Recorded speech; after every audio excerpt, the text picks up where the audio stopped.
আমি বিশ্বাস করি তারুণ্যের শক্তি, তারুণ্যের আকাঙ্ক্ষাকে উপেক্ষা করে কখনোই একটি রাষ্ট্র ও সরকার অভীষ্ট লক্ষ্যে পৌঁছতে পারে না।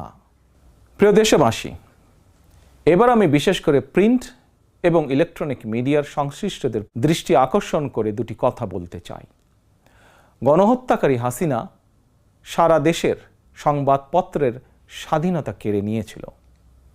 সংবাদপত্রের স্বাধীনতা হরণকারী হাসিনা পালিয়েছে জনগণের অভ্যুত্থানে।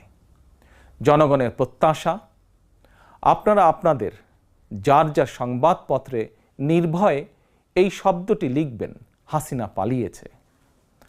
হাসিনা পালিয়েছে শব্দটির পরিবর্তে কোনো গণমাধ্যম যদি ভিন্ন শব্দ প্রয়োগের অপকৌশল নেন, সেটি জনগণের কাছে আপনাদের বিবেকের স্বাধীনতাকেই প্রশ্নবিদ্ধ করবে।